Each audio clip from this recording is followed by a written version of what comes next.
Not sure how fast this is going to come up and show on the screen here. I'm hoping that this works. Trying to get it taken care of here.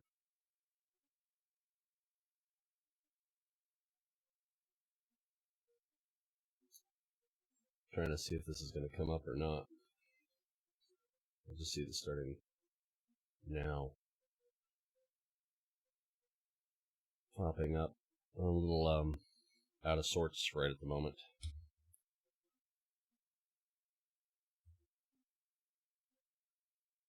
Yeah, there's a long delay, it looks like, between me and the latency.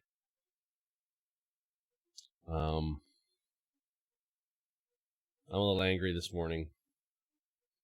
I'm already hurting pretty bad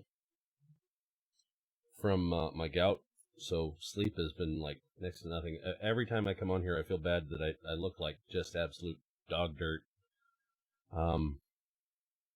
because I'm just exhausted, and I didn't get the help I needed from the doctor yesterday. I was on Nike Girls live stream and tried to explain a little bit about what was going on, why my gout was having the problems it was, and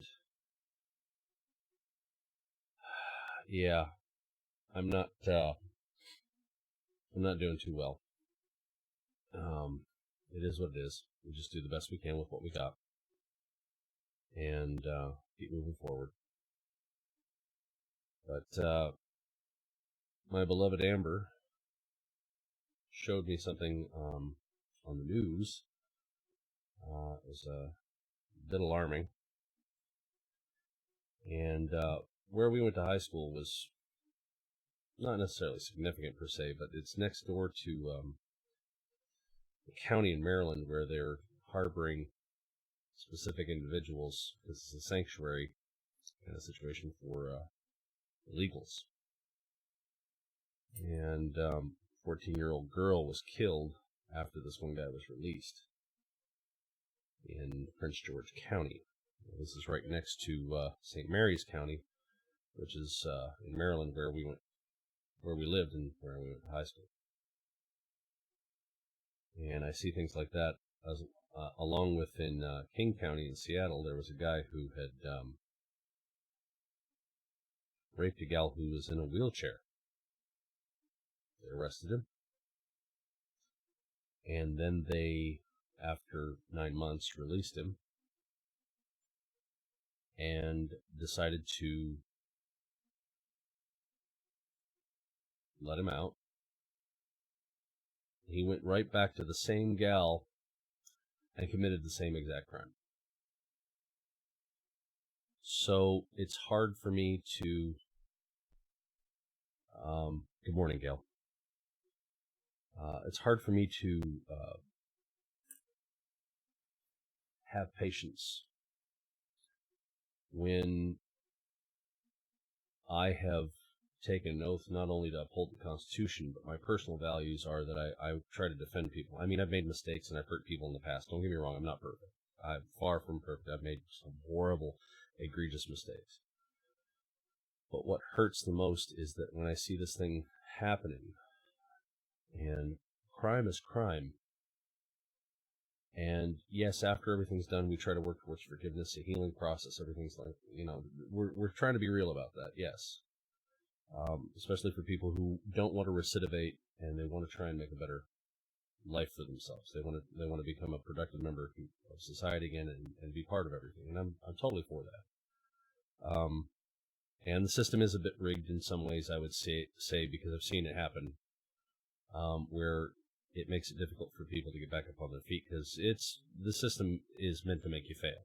It's not meant to make you succeed. It's definitely the way that it's come to design in the laws is that it's very real about how President Lincoln said it best, is that it's now a you work, I eat kind of situation. And that's what they do. But in this instance, when you have people who are known to disregard our laws, which are wholesome for the betterment of our community, and yeah, I'm kind of slightly quoting, not completely, the Declaration of Independence here, it hurts when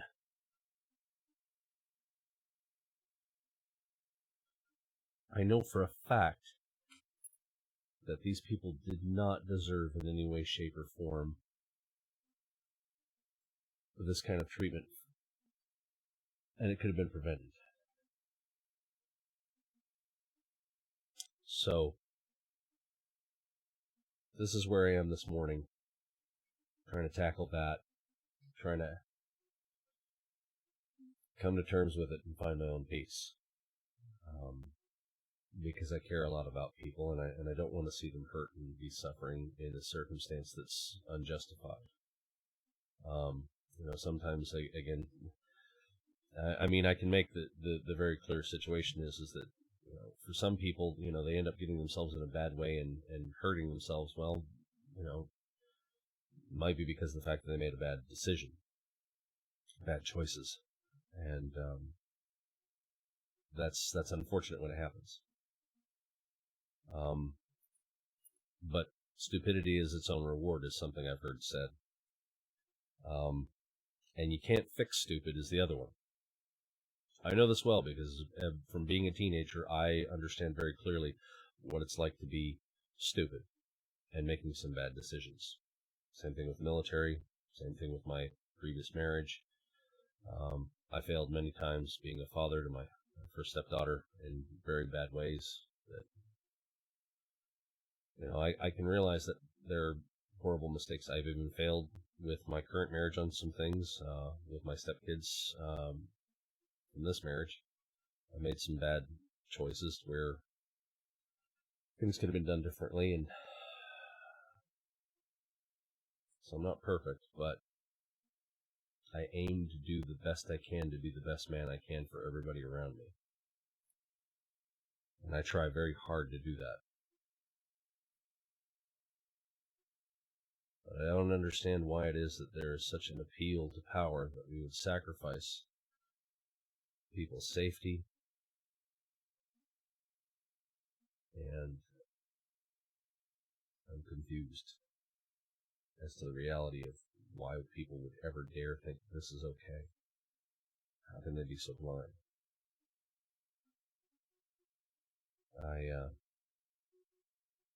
I did a small prayer before I decided to do the live stream for these people. And I'm praying that these people who are making these decisions to do these sanctuary cities, states, etc., they come to understand that crime is crime, and that people are suffering, and that for them to benefit off of other people's suffering is a very bad thing. It's not a perfect solution by any means. It's really not. But it is the only thing I can do, because I don't know what else to do. If I was to go about what I was trained to do when I was in the service, there'd be a lot of problems, and I'm not going to do that. So, until there's actually a circumstance that I have no choice but to defend my friends and family in a certain, like things like, the country's being invaded, things like that, where there's a complete breakdown of society, all I can do is pray. And I don't know what else to do beyond that. So if you have your moments to get your thoughts together, and if you can pray for these people just like I did,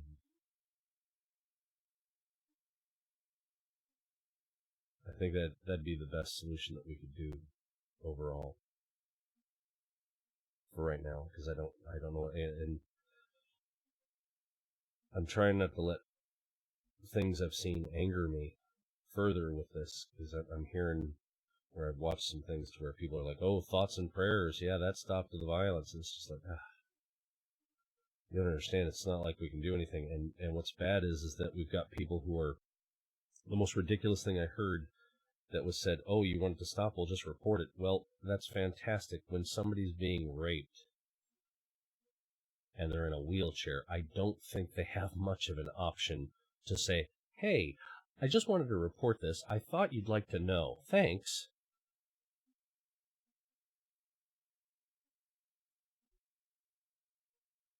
I mean, I'm highly trained to where if anybody came through the door, even if they were armed, I'd tell them to pack a lunch. I'm going to need it because I'm going to be hungry. You're wasting my time. And I'll make sure that, my family's safe. I've even got my neighbors to understand up here, it's very an anti-gun, very kind of thing country up here. And I told them I don't need a gun in the house. And they were just like, well, you're an American. I thought you'd actually approve of wanting one here. And I said, no, I don't need one unless I actually think I need it. And right now, I don't care if you show up at the door with one or not. You'd better call a morgue because you're not coming out of here alive. It's just how it is. You don't threaten my family. Not ever. My bare hands are a very dangerous thing with the training that I have. I understand how to subdue somebody without actually having to take it to that level. Again, that's that thing I talked with people on my stream at one time, was that I understand force levels of force and lethality, and you can de-escalate a circumstance,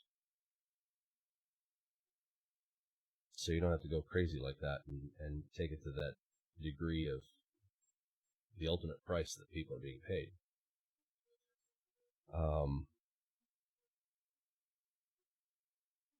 So I'm suffering with this morning. I'm hurting for people in a way that it's very difficult for me when you've been trained to help protect people and keep them safe, and you can't do anything. It's very hard. And I think this is something that for some people who don't understand how a man can suffer with this, we are generally, I can say this without too much difficulty, generally, we are the type that when we feel useless, we are at our most powerless. We are at probably what would be considered one of our weakest moments. We're the type of beings that want to fix things, which is funny for women to say because, I don't want to be fixed. I just want to be angry. Yeah, I know that very well now. It's like, okay, well, I guess I'm just going to let you be angry and we'll fix this later, I guess, if we can, or you can just be angry. But it's that almost instinctual need to fix something that the need to protect comes in. Otherwise, we feel useless. We don't have a purpose. So, practicing everything I know this morning has been pretty much part of my saving grace. Breathing, prayer,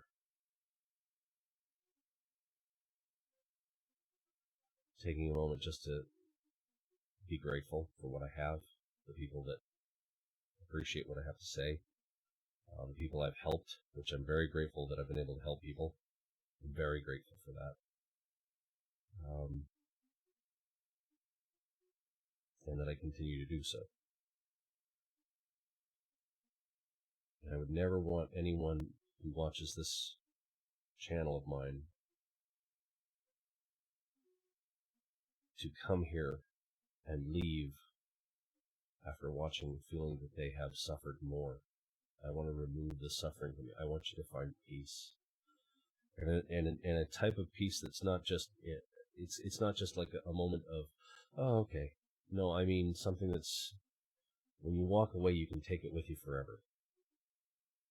Even though there are heartaches and frustrations and so many other things that go on that distract us in life, that makes us have to take a moment and take inventory of all the other things that we got going on. And, those are the things that cause us the suffering because we have expectations on them. But I want you to find a way to be empowered enough to find peace. Because that level of contentment, when you finally have it, and I've experienced it several times where nothing's wrong, everything's okay, I can just sit here and just be okay. And that level of contentment is so wonderful. I think this would be comparative to how they've spoken in many different scriptures of different faiths where you find joy, bliss, a true, real happiness that transcends good and bad. It's something that goes, I can't hardly describe it. It's that big. And when you finally find that, you really have got the world to smile with you, no matter what else is going on. And you can pass that peace along so easily.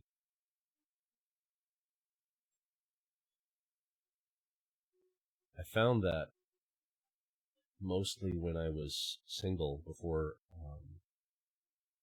my Amber and I got married. Actually, before we were even dating.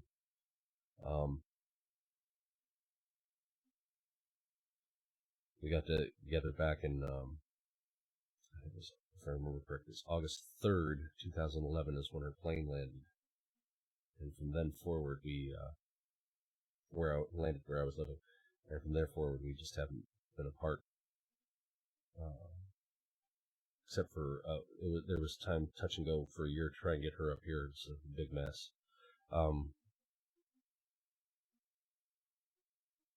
But before that, I was able to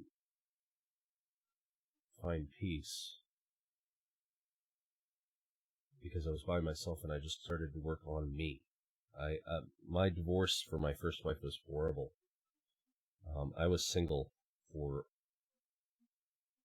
we were separated for 2 years, then divorced. So for the total time that I was by myself was about 9 years. I didn't even date. I wanted to just get me fixed.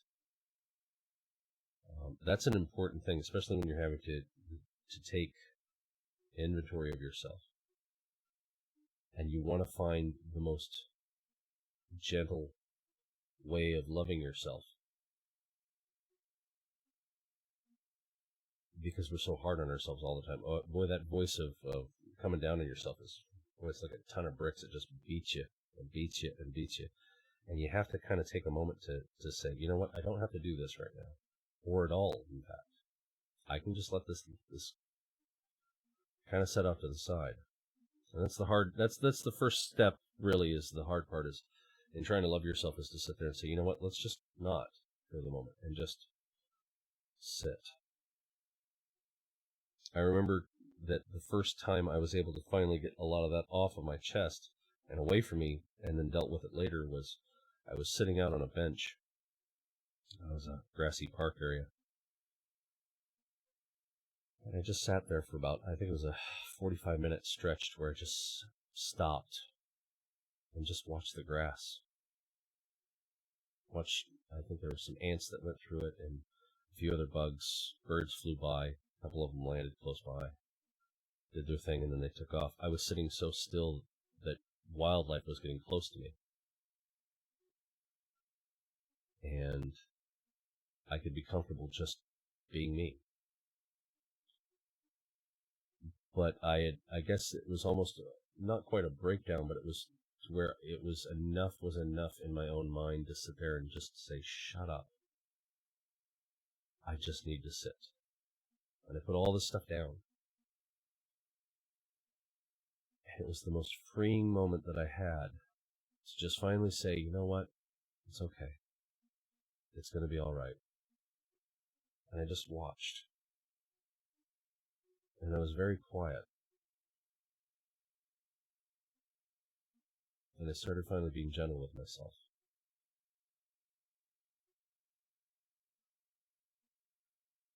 It's very, very relieving. If you can't feel that, or you feel like you have the frustration of not being able to do this, this is where the videos that I was doing earlier about meditation, and it's just about paying attention. You're not having to do all this crazy stuff. Just pay attention to breathing, just watching. It really does work if you take the time to sincerely do it. And that was the first time that I actually had real practice with it, because I just sat. And 45 minutes, it felt like years went by because I was just there. It was a constant, just calm. And I'd been meditating for probably 3 years at that time. Trying to find, because in the beginning, the process was called monkey mind. You have all your thoughts just running rampant, like, go to the zoo and watch, a whole bunch of monkeys running around having fun. And that's pretty much what your thoughts are doing. So trying to settle down, it's very difficult at first because you're trying to make friends with yourself and your mind's just going, no, I just want to do whatever I want. But when you can finally start to slow things down and take a breath, it's amazing how much you actually get to finally let go. I'm very appreciative of the people that taught me these simple, simple things. And you don't have to have any specific faith. You don't have to do any specific craziness. You just have to sit as comfortably as you can and just pay attention. Just watch. Be childlike innocence. That's an innocence of mind, not like childishness, which is a sense of immaturity and self-entitlement and all kinds of other things. Being the 3-year-old tyrannical tyrant kind of thing is not what you want. You want the childlike innocence, where you do wonder by watching something and going,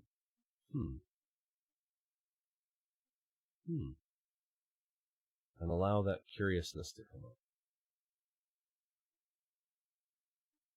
So that you can actually enjoy the moment and watch it for what it is, rather than you putting your own labels, judgments, thoughts, whatever it is on it. You can just watch. In the beginning of my meditations, I would definitely admit that, yeah, my thoughts were all over the place, and I was able to, after about 2 months,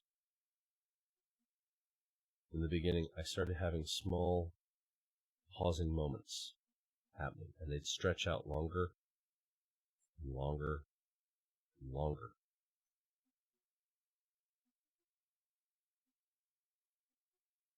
And that's when I started to really see results. So I was more or less, when I was sitting, because a friend of mine was the one who got me interested in this, because I was having such a bad time. Pretty much told me that it's going to be a rough road at first because, I was such a wreck over the divorce. I blame myself once I started realizing all the failings that I'd made, I blame myself for a lot of things. A lot of things that took some time to finally come to peace with. He said that, stay with it. And he sat with me every time we went to go to practice. Because you're practicing meditation. There is no other way of doing it. Because unless you can stay aware all the time, 100% in the present moment, and not worrying about the past or the future. Hey, there's my pretty girl. That's my stepdaughter right there. But once you find that you get to a moment of,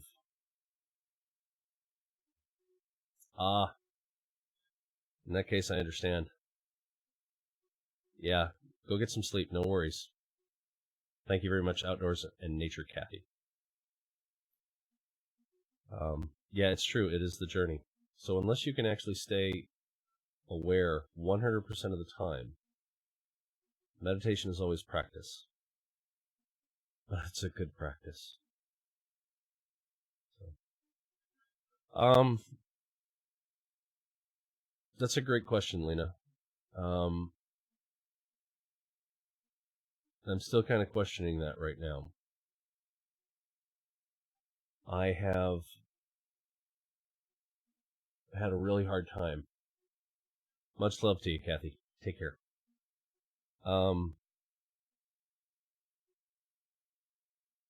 having a hard time. My gout's really beating me up. I've only had maybe 2 hours of sleep. I'm just exhausted. This is now 2 weeks, 2 days on this flare up, and I'm having a hard time. And yeah, your mama and I were talking this morning, and she told me something that really upset me about some bad things that happened in not far from where we went to high school in Prince George's County. We make a lot of jokes about Prince George's County normally because we're from that area of St. Mary's, which is right next to it. St. Mary's County has got its own special breed of people as well. Come to find out that my ancestors first landed in St. Mary's County. So my beloved Amber gets to joke with me about the fact that I'm actually part of that county. Even though my ancestry line went out west, towards Kentucky, Missouri, all that. But I'm hurting for other people that are not myself. It's the form of compassion that when you have suffered so greatly and you know what suffering is about, you have fallen so far and you feel the need to, oh yeah, everything's fine between us, we're great. No, if anything, we've even been hamming it up on video and doing great with what we're doing, sweetie. No, it's not. We're not in an argument or anything like that. No, it's I'm hurting for people that have been hurt by these illegal immigrants that keep getting released in these sanctuary situations. I can't do anything to protect them. So that feeling of uselessness that men struggle with, which is actually very hard for us, it's very, very hard for us, is, yeah, it's like taking our purpose and throwing it into a blender. In fact, here's your mama right now. Yeah, I'm live right now. However, if I would have known you were live. Chat's right there. What are you doing with this? You're adding her? Good lord. She's old enough now. Yeah, well, she's finally starting to get her head out of her butt. Sort of, yeah. But, yeah, no, I had to do this because I watched that clip that you showed me from Tucker Carlson. Yeah. And hold on, I'll be right back. Yeah. Oh, Georgie, what do you want? So it's very difficult to get through that. But as I was saying for meditation, what happens is that when you finally get to that moment and you can stretch out those small pauses where you can just watch. And there are better ways of explaining it, but I'm kind of in a different mind mode right now that makes it difficult to kind of give all the examples that are probably necessary. But when you find those moments of peace, you'll find that there's such a treasure to just being able to watch and sit. And I'm not talking like watch people like you're stalking them, even though that one did to me in high school. She loves me though. That moment of peace is so precious. And the more that you're able to expand it out and give yourself that real treasure, that thing where you can observe the present. Yeah, I was going to say it. I would believe that. And you need to be practicing Lamaze, Lena. You really need to get into that.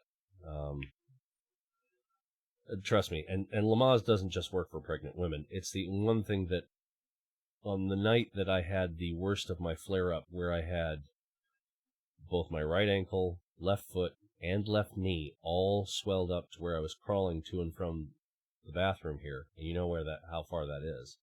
Because I was in the small room where you were at, trying to sleep on the floor from my back.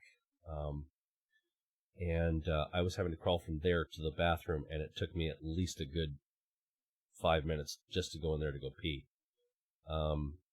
I was using Lamaze to try and get through all of the pain, and at the same time, some of the other things that I've been finding out about gout that you have as other symptoms are like a fever and flu-like symptoms, and I was definitely in bad shape all the way around. I felt like I was going to die. It was just horrible pain.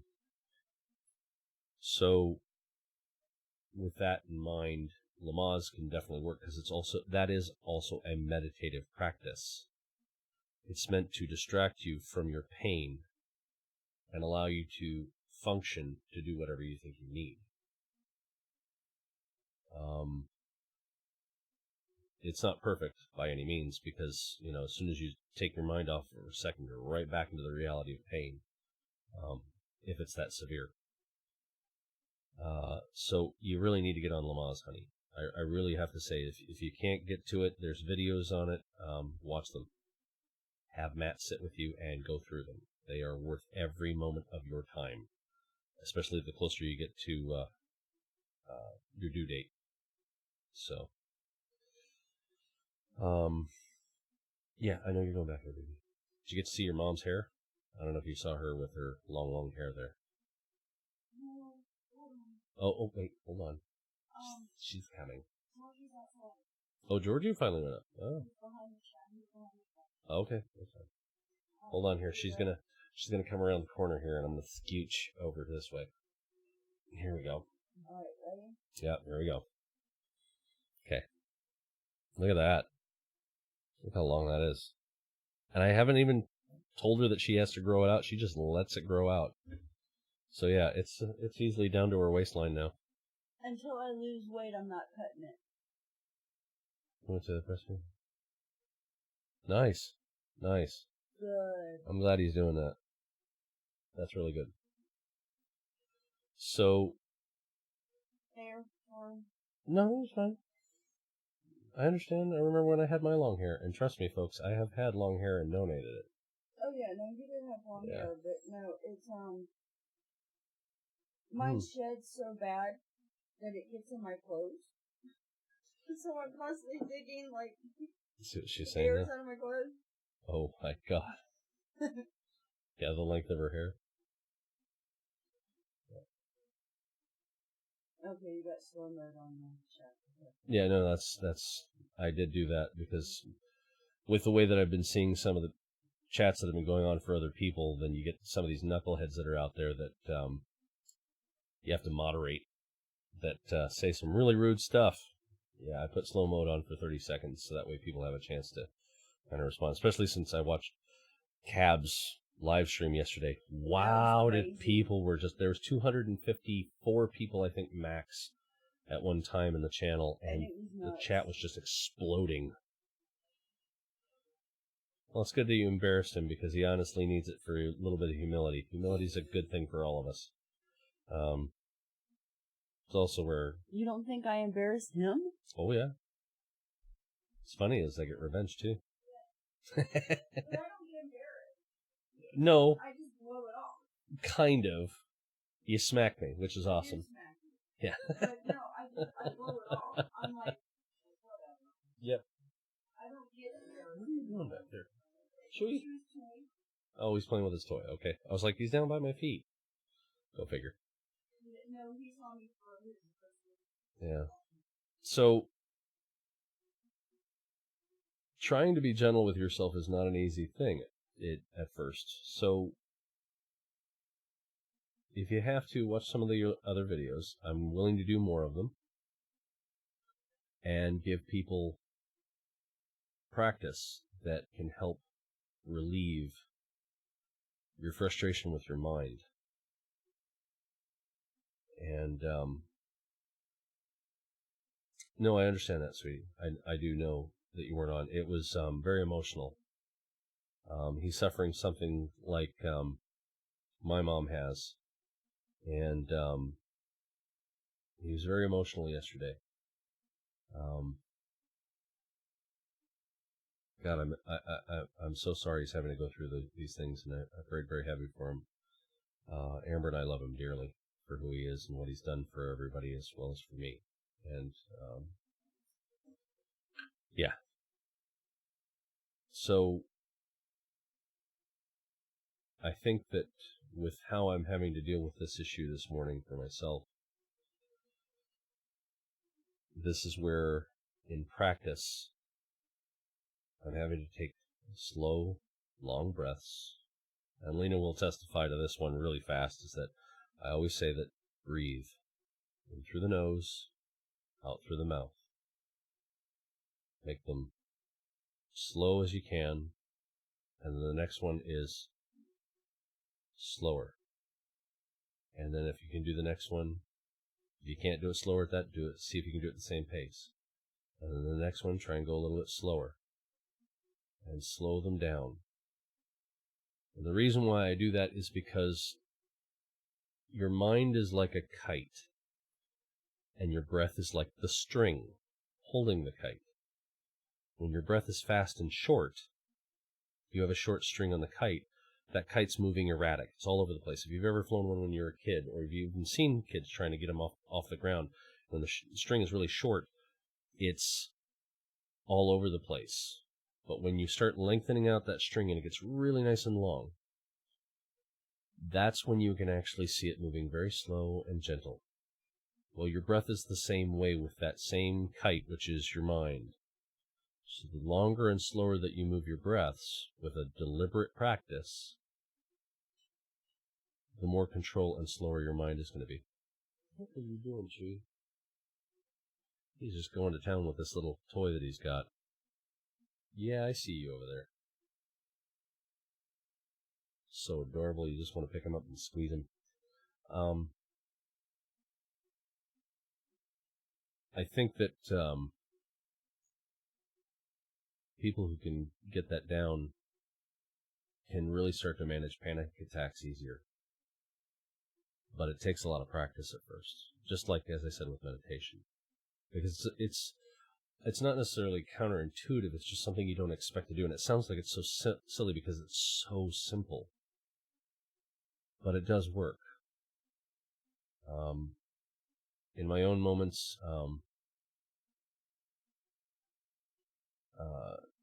I can say that my anger has been bad, and I've had to finally start calming myself down. It's been a good couple of years here that Amber and I have been working with a lot of things. She has her issues, I have mine, and we've been working to talk to each other. Lena, George is one of our cats, one of the ones you don't know about. He's actually outside right now. One of the two outdoor cats that we have, actually indoor-outdoor, but he's outside. He wanted to go out for a bit, but he likes to hide behind the couch that's out on the porch. So these little things that I've learned, again, I try to pass forward and give it to people so that they have these gifts that were given to me. As I said, I forgot, it was recently here, I said to somebody that it's the tree that bears infinite fruit. And to share it is to continue to let it grow. So while I struggle with my issues this morning, and I'm trying to use this as a moment of practice and example.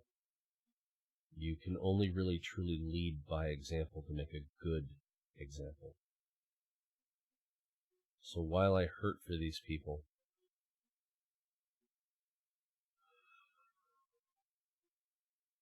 I'm breathing through it and taking the time to go, it's okay. Whatever harm they have suffered has passed, and hopefully they are no longer hurting. Although I know that for some people, there are things worse than death. Unlike the poor 14-year-old girl that died in Prince George's County, the woman in the wheelchair in King County in Seattle has had to suffer the same horrific thing twice. And I'm sure in her mind there may be some issues that she's still dealing with. There are things worse than death.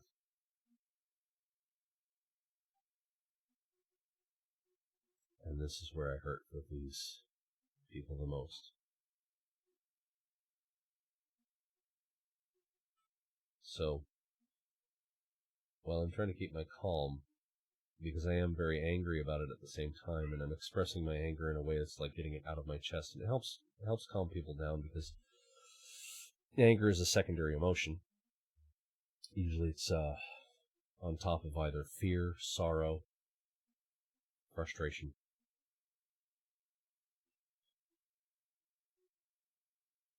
It's an unwillingness to accept what is.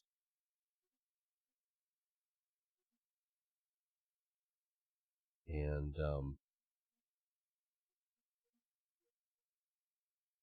that's unfortunate that you're having that. That's okay. We've been finding out up here, people are like, oh, there isn't a lot of shooting crime up here in Canada. Yeah, okay, fantastic. I've found the crime statistics for what happens in Toronto, and we've had quite a few shootings here in Hamilton. I don't want to hear it. I love people's ignorance. I usually try to tell people, until you've actually looked it all up and made sure, don't put your foot in your mouth, because I'd like you to be upstanding. It's pretty bad when everybody looks at you with a lack of credulity and you look like you got, that matter of embarrassment at being wrong. It's okay to be wrong, but some people don't want to admit to it either. And that's hard press. So I decided to do this because I thought I would not only be able to express how I feel,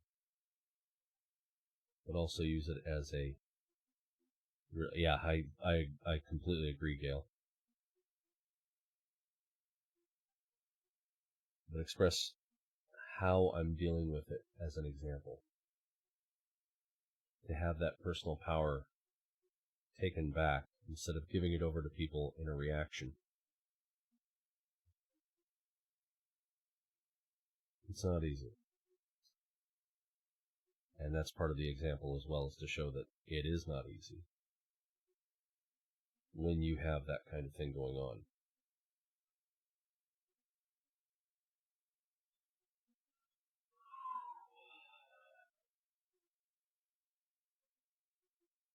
Another thing that I know for a fact, too, is that while there are a lot of people suffering, there are also a lot of people who are finding healing. So there's a balance, I guess, if you want to think of it that way. And in order for us to understand the good things in life, we also have to understand that there are bad. And people have asked me, well, how can you say that? And I was like, well, you don't think a doctor doesn't know how to hurt in order to heal? Because in order for him to fix or hurt, in order for a doctor to figure out how to fix you, they have to know how you got hurt. And therefore they know how to hurt you if they really wanted to. The strange trust we give doctors at that point. So with, as I said before, understanding how we have suffered so much, we come to compassion and a grace to actually reach out and want to love people and hope that they don't suffer, and we try to remove that suffering from them before it happens. We had to have gone through some really bad experiences, and that's what separates the immature and mature. I think is another way I would show as an example of the gradient of separation there. More mature people have either gotten the grasp and applied wisdom to their experiences, and they no longer chose to look at it from a standpoint of that they were a victim all their lives. They looked at it as, okay, I learned from this, I suffered from it, but now I'm going to gain strength from it by, it's part of it. I don't have to go back to it and let it keep beating me up, but I certainly don't want to see other people be beaten up by it when they go through it, or if they're about to go through it.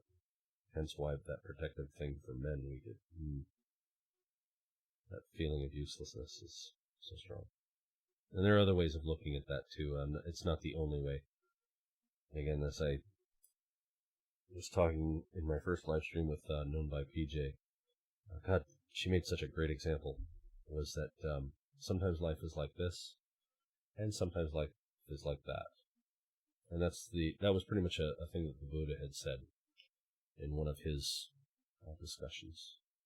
And I brought up one example, and PJ brought up another, and I agreed with her completely about having a stash bag so you can, bug out and get going. And it doesn't matter if it was just for domestic violence; it was for anything. All of a sudden there's a massive, earthquake, floods, things like that. You never know what's going to happen. You should always have a bag with all your important papers and everything close by, so you can just grab and go.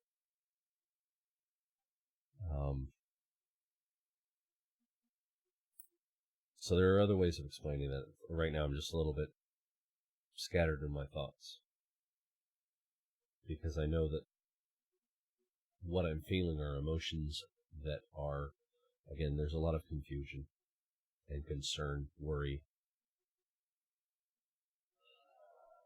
a deep sense of wanting to love these people and letting them know that it's going to be okay, and hope and pray and give them peace. So I prayed for the Comforter to go remove some of their pain. I don't know how well that's going to work out for them if they're not willing to.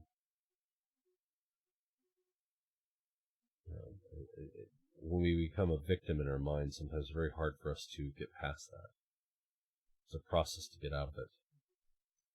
And either you get out or you're addicted to your pain. And some people are.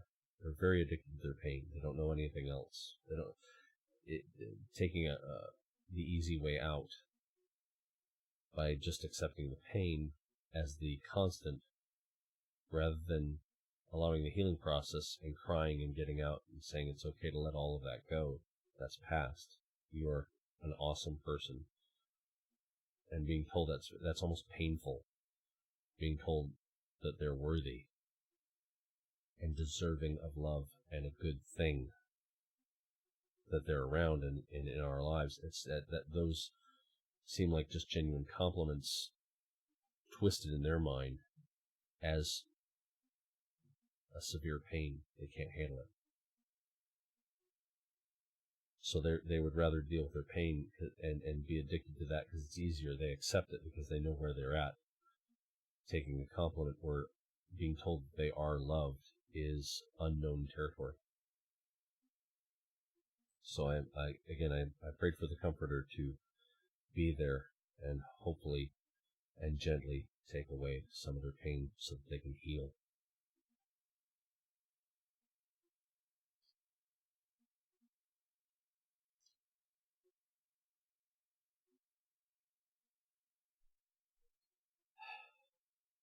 And this is where the anger is starting to subside, and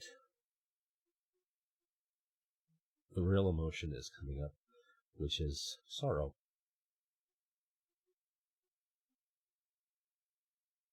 Because I hurt for these people so much. But at the same time, I'm not letting my sorrow consume me to allow my rational mind to not take effect. Because I'm trying to figure out, well, what's the solution? What can we do to help these people? Or try to prevent as much of this from ever happening again. Because it's not possible to prevent it 100%. You're not going to... Nobody on the planet could do that. It's just not that. There's no way. But what can be done to diminish the possibility of these things from happening in the future? And since I don't live in these states, or I'm not there as a voting member or even a member of their community, it's very limited what I can and cannot do.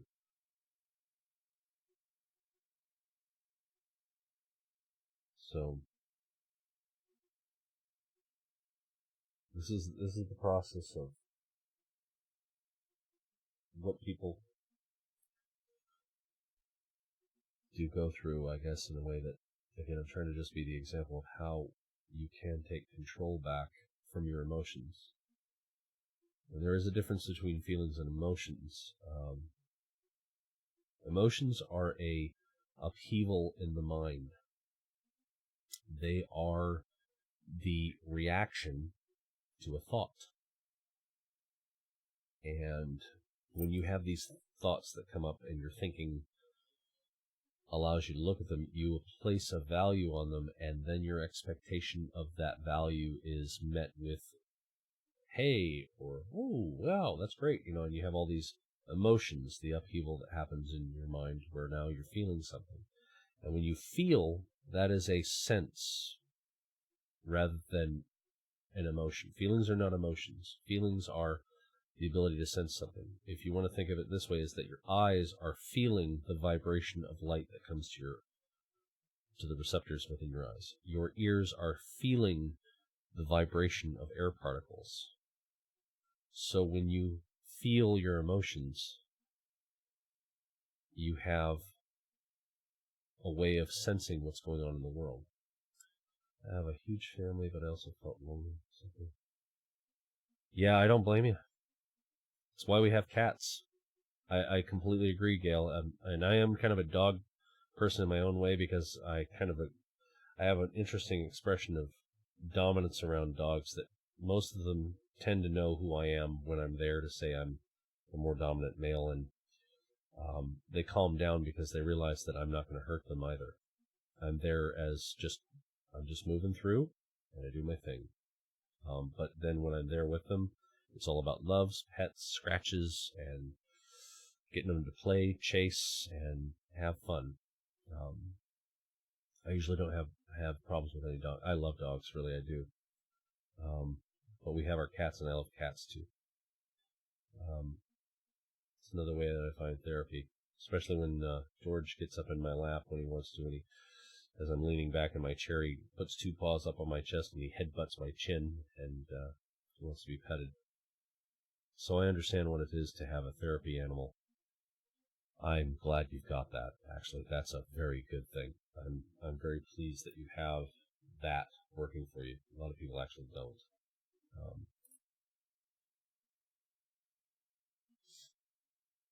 But to understand the difference between emotion and feelings is an important distinction, because it allows you to understand your universe a little bit better. And a lot of people who are younger than myself, and that have never ever heard me say this, or have never been introduced to that, don't understand what those words necessarily mean. They're not given the opportunity or chance to know what that is until later, until somebody points it out. It's not a very heavily discussed thing in high school either. I know I didn't see it. And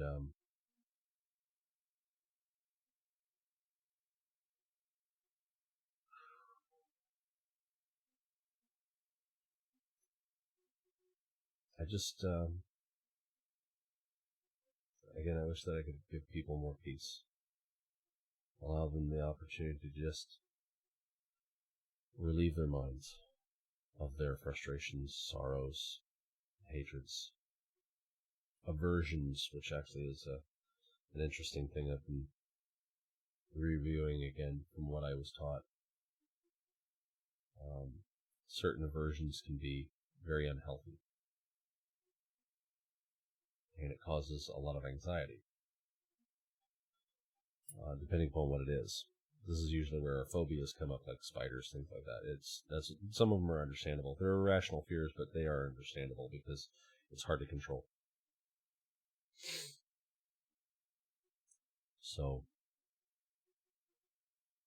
I'm probably going to end this here in about another couple minutes, but I had to get this off my chest so that I could use it as a practice to lead by example. Show people what it's like to actually breathe, slow yourself down. And I showed very clearly, I would hope I showed clearly, was transmuting the anger to sorrow so that the anger was let go as the secondary emotion, and then finally feeling the real emotion that's there.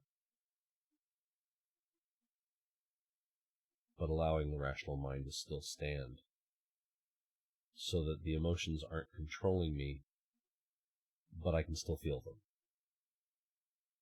And I can continue forward to make good decisions, healthy decisions. And that's what makes me a better man. Making healthy decisions. Even when I don't like them. At times it's just so frustrating. But I appreciate everybody who's watched this so far. And Gail, thank you for being here.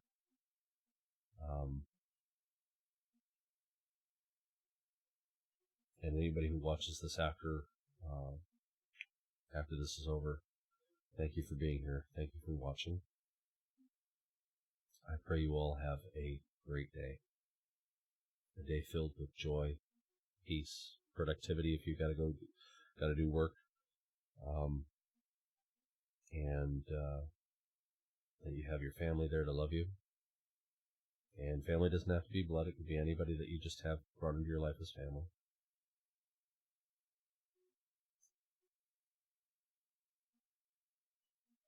But be gentle with yourselves. Be very gentle with yourselves. You don't have to beat yourself up. Oh, you're going to bring out Chewy, huh? Dun, dun, dun. Chewy. Chewy, see, he's not small anymore. Nope, he's not so tiny. He's a big baby. Yep. Isn't that cute? Okay.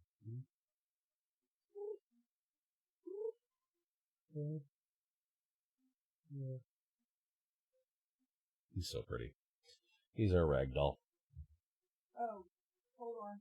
I'll see about trying to call you on Messenger here in a bit, but for right now, give me just a few moments to close this out. Oh, dear Lord. Now you're going to show Pan. He's our Maine Coon. This is Pan. Yeah. This One is big fuzzy. He's the big boy. Yep. He's actually looked at the monitor. See this, Pan? See up here? See? He's so pretty. He's 2 feet long. Yeah. Without the tail. Yeah, he's massive. Right now he's just kind of crunched down. Good Lord. They don't need to see his butt. Oh, this is not like they're introducing each other. That's Pan. So, okay. No, that's Alice. Oh, he's mojo size. Your mom says he's mojo size. You got Georgie in? Oh, okay. Yeah, of course, because he was outside. All right. I don't know if you could bring him over or not, because I don't think he's wanted to be held. Georgie doesn't like to be held. No, George and Fred do not like to be held. Neither one of them do. Oh, wow, your cat's... That's amazing to have 17-year-old. Wow. That's definitely an old cat. That's awesome, though. I say to have him live that long is quite amazing. Everybody's in there trying to... Here, hand him to me. Come here, buddy. He's better with Dad. Yeah, he's better with me. There he is. That's George. That's Georgie. Come here. You're all right. There you go. Get up on the desk like you not like to. Yeah, as you can see, I have his tail here. Yeah. You can't quite see him because the camera's not pointed down, but he's right here. Hey, can you look up here? Hey, George. There he is. There he is. Yes. So, he's my baby. He's the one that comes to me when he knows when I'm upset because he gets right up on my chest and kind of starts loving on me. Right now, he's buttoned up against me because he knows I'm really here's George's brother, Fred. Yep, Fred. He has that marmalade nose. He doesn't like to be held either. Nope. None of them do. So, yeah, none of them really do, but... Here you go. Go ahead and go down. Go play. So, yeah. Those are the cats. And then, of course, Bridget, which you saw earlier. Yeah. Yeah, she's the Russian blue. But, I hope that I've given a good example of what it is when you have those moments, but you can still maintain control. And it's very difficult. Especially when, I'll admit it. When I first heard the news, I really, really, really wanted to do some harm to somebody. because I was so angry. I was so angry. And that's not the right answer. When you can't do anything about it, you really can't. You can't express that and have good results. The consequences would be bad. Especially since there's no justice in that kind of thing. All that is horrible anger. Now this gives me a thought as to a video I could make that's not a live stream, but just a regular teaching video to discuss why that's an important thing to know. I'll definitely put one of those together today. But otherwise, I'm going to go ahead and end this now. Again, thank you all for watching. I appreciate it very much. I like to say similar to what Cab says about for those who don't believe in God, love and light. For those who do, God bless you so much. For those who have different faiths, namaste. That's my own flavor on that. And I hope you all have, again, a great, great day filled with peace, love, and happiness. And we'll catch you next time. Y'all take care.